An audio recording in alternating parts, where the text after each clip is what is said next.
this morning I am going to apply for my visa, so I just wanted to make a checklist video to help you out and make sure everything gets organized and you have everything together before arriving to the consulate. This video is specifically for the Miami Consulate of Spain, and I do live in Florida, so it wasn't that inconvenient for me.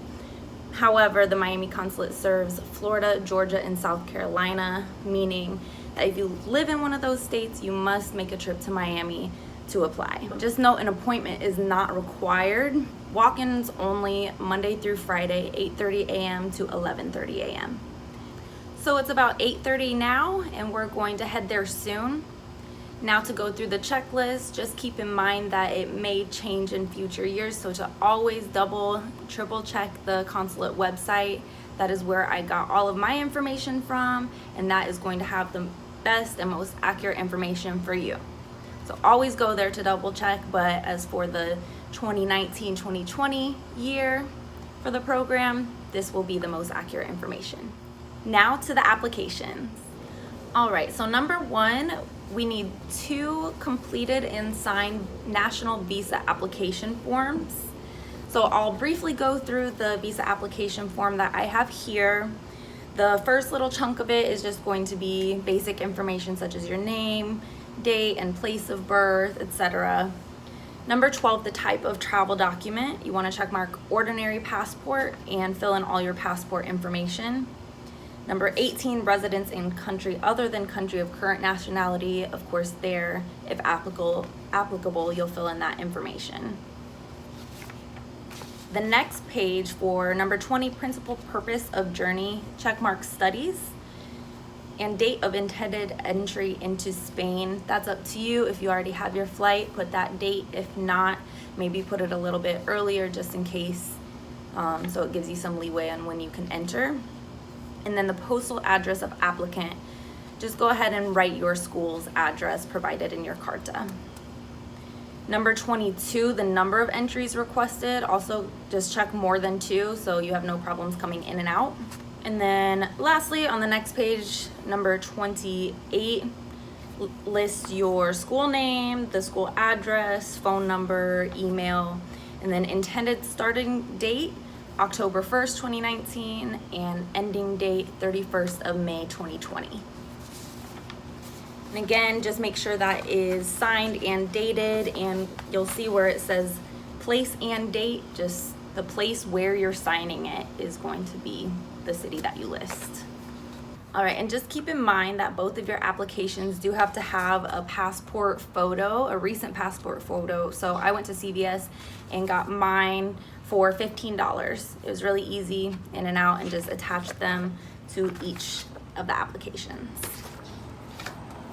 Next, of course, you're going to need to bring your passport, a copy of the passport, and your driver's license. I also made a copy of my driver's license just in case, just to be fully prepared. I recommend making copies of literally everything just to have extras on hand should you be missing anything. And then next, you're going to include your carta. Now, I included all 3 pages that were given to us just in case, because I'm not really certain which one specifically they're asking for, so better just give them all of them instead of having to worry if you gave the right document. Now, your carta will detail the name of the program, the duration, the address, phone number, and name of person in charge of the program. So those are all taken care of. And for the proof of economic means, it is also addressed in the carta. And the proof of insurance, you also don't have to worry about that as it is provided through the program. Also, you must have your money order with you, made payable to the Consulate General of Spain. I paid nothing to get this money order from AmScot. You just have to take in the cash. And this year the fee is $160. Sorry, I had it upside down, but that's what it looks like. Next is the medical evaluation. A lot of people have trouble getting these for some reason, but once you find a doctor willing and able to sign off, it must state that this medical certificate certifies that, for me, Jamie Dietz, does not suffer from any diseases that may have serious implications for public health in accordance with the provisions of the International Health Regulations of 2005. And this is valid for 3 months. So keep in mind, you need this when you get to Spain to apply for your TIE to find an apartment. So I fortunately got my medical evaluation pretty quickly and easily, and my doctor just signed off, stamped it, and it comes on a letterhead because it, of course, has to look professional. And you must have your medical evaluation translated into Spanish. I used www.rev.com. It was $33, but it comes with a cover page as such, and then the translation document like that. Just make sure you double check it because they did spell my name wrong at first, but they corrected it and it got back to me within 24 hours, so super convenient.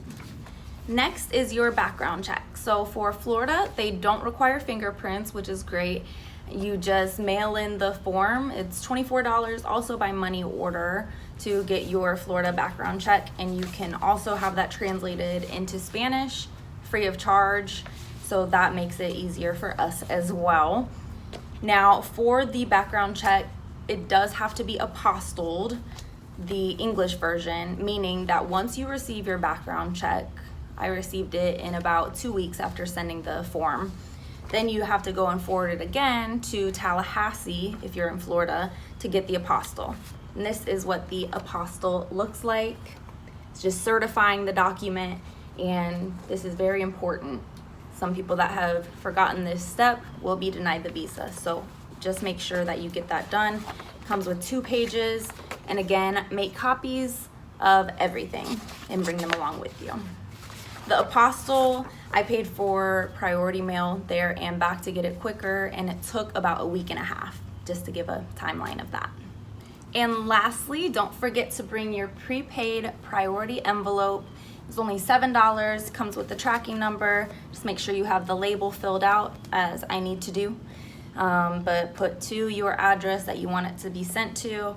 I have heard that the visa application process takes about 4 to 5 weeks to get back from you, but I will update you when I do receive it.